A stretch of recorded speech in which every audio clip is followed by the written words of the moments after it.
फैलाने नहीं रहे, हम एकत्रित होते हैं। तो उसी एकता सूत्र में हमें बंधना है। दादा हीरा सिंह मरकाम हमेशा कहते थे कि ये जो जीवन है अपने समाज की भलाई के लिए और अपने समाज से जुड़ी समस्त समाज के साथ भाईचारा बनाने के लिए हमारे ये जीवन मिला है। तो इस जीवन में समस्त प्रकार की भोग विलास लोभ लालच को त्याग करके बड़ी ईमानदारी के साथ हमें जीवन जीना है, क्योंकि इस पृथ्वी में सबसे ईमानदार और मेहनती कोई कौम है तो वो आदिवासी समाज की है, यही कोयतुर समाज की है। और अपने इस ईमानदारी को याद करते हुए हमें अपने अंतिम सांस लेना है। मैं आपसे यही आग्रह करता हूँ कि ये शरीर को हम जब भी छोड़ें, आज हमारे साथ क्या होगा, कल हमारी आंख खुल रही है या नहीं खुल रही है, ये कोई भरोसा नहीं, जाने फड़ा पहन सकती। लेकिन हमें इस बात की जरूर रखना है, अपने आप में गर्व करना है कि हम अपने जीवन में ऐसा कोई काम न करें कि मरने के बाद ये समाज हमसे दूर जाए। ऐसा कोई काम नहीं करना है कि जिस दिन हम अपने शरीर को त्यागे तो ये समाज हमारी बुराई करे। ऐसा कोई काम नहीं करना है कि ये समाज के बीच से जब हम प्रकृति शक्ति में विलीन हो तो ये समाज के लोग हमें गाली दे। हमें अपने जीवन में ऐसा काम करना है कि मरने के बाद भी हमारी समाज हमारा उदाहरण दे, हमें याद करे, हमें बोले। आज इस हिंदवासी दादा के हमारे बीच से जाने के पश्चात इस शोक संदेश में उनको याद करने के इस संदेश में इस पल में आज मैं आप सभी को इस बात की संदेश देना चाहता हूँ और जो मैं भली भांति दे चुका हूँ। इसलिए मेरे सम्मानीय बुजुर्गों, माताएं, बहनों और नन्हे मुन्ने बच्चों, याद रखना कि आदिवासी समाज अपनी मेहनत कष्टा की वजह से, ईमानदारी की वजह से और अच्छे व्यवहार की वजह से और सभी लोगों की भलाई करने की वजह से ही ये समाज पूरी दुनिया में मानी जाती है। कोई भी व्यक्ति अगर आपसे मिलता है तो कहता है आप आदिवासी हो, तो बड़े गर्व के साथ कहता है कि आप बहुत ईमानदार कौम के लोग हो, आप बहुत मेहनत कर लोग हो, आप किसी के साथ गद्दारी और बेईमानी नहीं करते, ये बात वो कहता है। लेकिन सम्मानीय साथियों, आज हिंदवासी दादा को याद करते हुए मैं इस बात को आपको बताना चाहता हूँ कि जिन लोगों ने समाज के साथ गद्दारी करी है वो समाज को कोई व्यक्ति नहीं पूछता, इस बात को याद है। और आपको बता दें कैसे गद्दारी करी है। आपने हमारे बीच से एक बहुत बड़े, कई समाज के बड़े बड़े सुधारक देखे हैं आप ही के उम्र। एक नाम आपने सुना है, यही छिंदवाड़ा की बेटी और मणिपुर की राज्यपाल अनुसूचित जनजाति आयोग के अध्यक्ष अनुसुईया उइके का आपने नाम सुना। अनुसुईया उइके जो ताई है, काफी उम्र दराज है, काफी उम्र उनकी हो चुकी है। लेकिन मुझे बताइए, आज इतनी बड़ी छिंदवाड़ा के आदिवासी समाज में क्या अनुसुईया उइके दीदी को इतना मानता है? नहीं मानता है। क्या कहीं न कहीं अनुसुईया उइके दीदी जो है उनकी बहुत उम्र हो गई होता है, अपने समाज से नहीं जुड़ी। इस बात से ये संदेश मिलता है कि आप दुनिया में कितने आगे बढ़ जाए, कलेक्टर बन जाए, एसपी बन जाए, बड़े से बड़े किसान बन के करोड़पति बन जाए और बड़े से बड़े नेता बन जाए, अगर आप अपने समाज से नहीं जुड़े हो तो समाज नहीं पूछेगी, सम्मान नहीं करेंगे।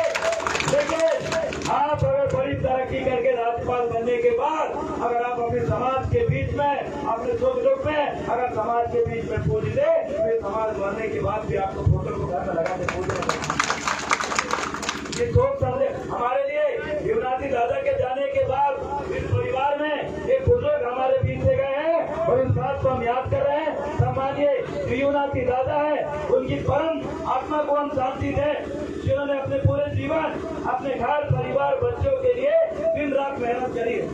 वो युवराजी दादा को आप याद करें, जब वो हमारी उम्र के थे, हमारी उम्र में आप सोचिए उन्होंने भी अपने जीवन में बहुत सारे काम करे। उसके बाद इस परिवार को पालने के लिए उन्होंने भी हमारी तरह दिन रात बैल भरकर हाथ के खत्ती कट्टा से लेकर तमाम प्रकार की मेहनत इस गर्मी में करके उन्होंने अपना जीवन यापन किया और अपने परिवार के लिए, अपने परिवार का भरण पोषण किया, पेट भरने का काम किया। ऐसे बात दादा के लिए मैं आपसे तारीफ बनवाना चाहता हूँ और उन तमाम युवाओं से भी मैं यही अपील करना चाहता हूँ, हमारे सारे बुजुर्गों ने बहुत मेहनत करी है और इस समाज के साथ कई लोगों ने गद्दारी करी, आप उनका नाम जानते हो, उनके नाम में नहीं लेना चाहता। हमारे बीच में हमारे समाज के गौरव जिनको आप सभी जानते हैं, परम पूज्य सम्मानीय हमारे महापुरुष सम्मानीय लिंगोवासी दादा मनमोहन साहब बट्टी जी, उनको भी आप जानते हैं, हमारे समाज के बहुत बड़े गौरव। और आज हमारे बीच में वो नहीं है। आज ये समय चल रहा है, आज अगर मनमोहन साहब बट्टी जी होते, आज आपकी गंगा पूजा में आज आके वो खड़े होते और पूरे समाज के साथ बात करते होते। लेकिन साथियों, आज हमारे साथ हमारे बीच सम्मानीय मनमोहन साहब बट्टी दादा नहीं है, उनकी कमी हमें चल रही है।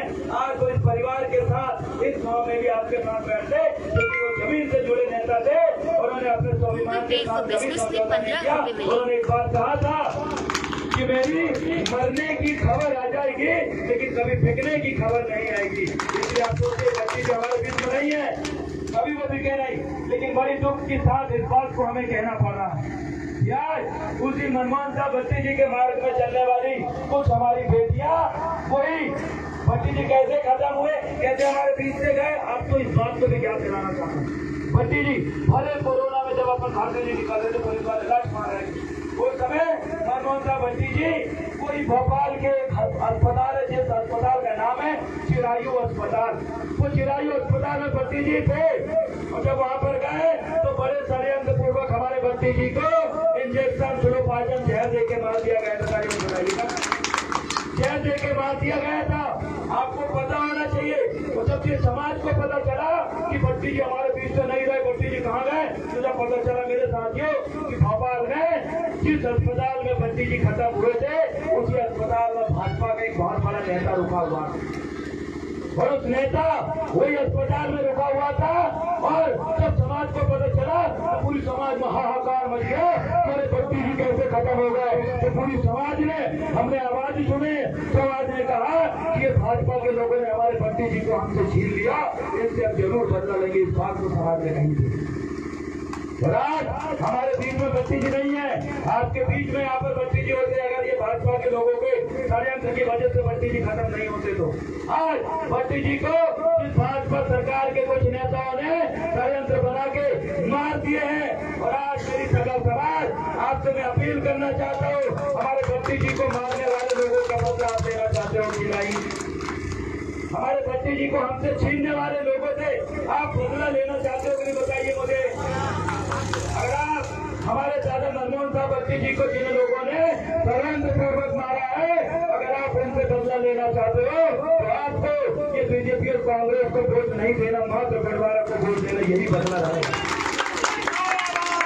हम इन बड़ी बड़ी पार्टियों का कुछ नहीं कर सकते, लेकिन याद रखिएगा, आपका ये देवरावण भाई, ये देवरावण भला भी हर गांव में जा जाकर दादा मनमोहन साहब बट्टी जी का नाम लेता है, उनके मिशन की बात करता है और उनके जैसे झाड़ता है, और कई लोगों के मुंह बंद करने का काम कर रहा है साथियों। उन्हीं बट्टी जी के आशीर्वाद से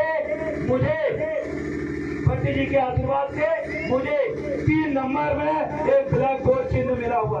ये वही ब्लैक बोर्ड है जिससे बट्टी जी विधायक चुनाव लड़े थे। हमने सोचा कि बट्टी जी भले हमारे बीच से चले गए, लेकिन उनका आंदोलन को हम खत्म नहीं होने देंगे, उनके आंदोलन को हम बढ़ाएंगे।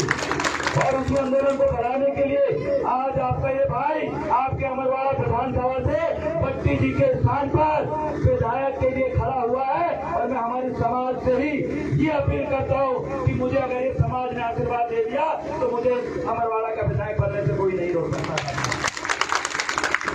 और बट्टी जी की हत्या करने वाले लोगों से अगर आपको बदला लेना है तो 3 नंबर की ये तब तक ब्लैक बोर्ड की बटन दबाना, 3 नंबर की, और तब तक उस बटन को दबा के रखना जब तक उस बटन से आवाज न आने लगे, तब उस बटन से आवाज आ जाएगी। इस बात को समझ लेना, बट्टी जी को आपने वोट दे दिया, ब्लैक बोर्ड में आपकी वोट चली गई है।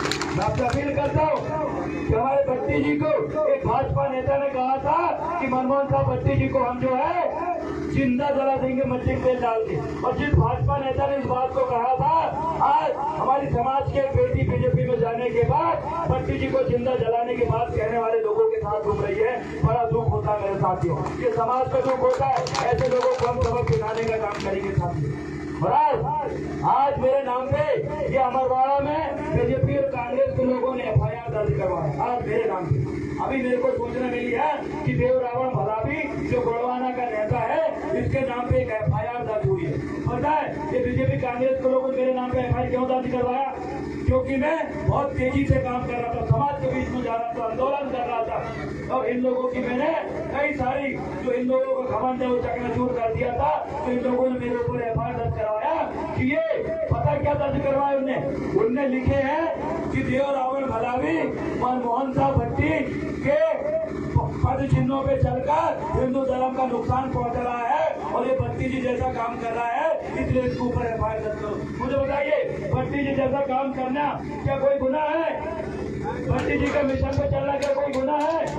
ये बीजेपी कांग्रेस के लिए गुनाह है साथियों। ये देव रावण जब भट्टी जी के पद चिन्हों पे चल रहा है, इन्होंने अमरवाड़ा में मेरे खिलाफ एफआईआर दर्ज करवाई और इन्होंने ये कहा कि देव रावण भलावी को अभी आज गिरफ्तार करके जेल में डालो। ये बात बीजेपी कांग्रेस के लोगों ने अमरवाड़ा में कही। मैं अपनी भोली समाज से इस बात को कहना चाहता हूँ, ये देव रावण भलावी भट्टी जी के पद चिन्हों पे चल रहा है। अगर ये बीजेपी कांग्रेस के लोग अगर मुझे जेल में भी डाल देंगे तो आप मेरे लिए प्रचार करना ही लोग हम उसको जवाब देंगे। ये जेल वेल से डरने वाले लोग नहीं है। हम बहुत औकात में हैं, बहुत मेहनत कर लोग हैं। अरे एक कमरा में जेल में भी फंसोगे तो भी गोडमाना का खून दौड़ता रहेगा। जेल से निकलने को फिर इन्होंने आज मेरे खिलाफ एफआईआर दर्ज करके बोला कि देव रावण को गिरफ्तार करके जेल में डालो। मेरी भोली समाज, मेरी कोयते समाज और मेरे बहुजन मूल निवासी भाइयों, एससी एसटी ओबीसी धार्मिक अल्पसंख्यक भाइयों, मैं आपसे जेल में डाल भी दिया तो आप लोग एक काम करना, अपने जितने परिवार रिश्तेदार है उनको बोलना अगर देव रावण को जिताना है तो 3 नंबर की ब्लैकबोर्ड की बटन दबाना, तभी 3 नंबर में देव रावण भला भी नंबर 1 पे आए। और साथियों, ये कुछ लोगों को खड़े किया, बीजेपी कांग्रेस के लोगों ने पैसे दिया है कि देव रावण भला भी आगे बढ़ जाएगा, ये चुनाव जीत जाएगा, ये भट्टी जी जैसे बन जाएगा और उसके बाद बीजेपी कांग्रेस को खुद पानी पी कर गाने देगा।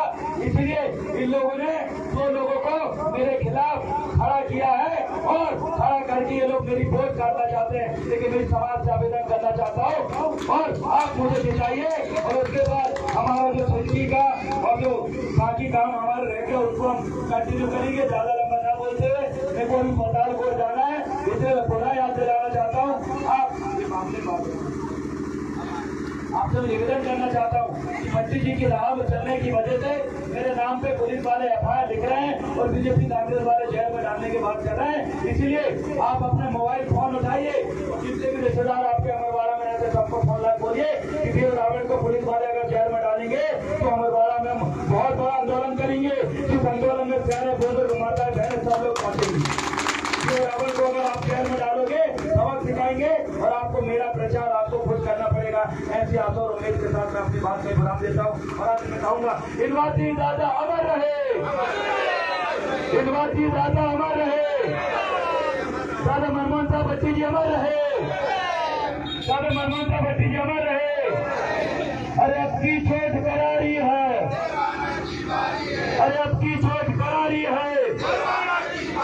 सम्मानिए साथियों, ये बीजेपी कांग्रेस के लोग जेल में डालने की धमकी दे रहा है, लेकिन आपका ये भाई, आपका ये छोटा जो बच्चा समझ के आप मेरे लिए काम करना, मैं जेल के अंदर से भी चुनाव लड़के जीतना मुझे आता है। मेरे साथियों बहुत बहुत धन्यवाद।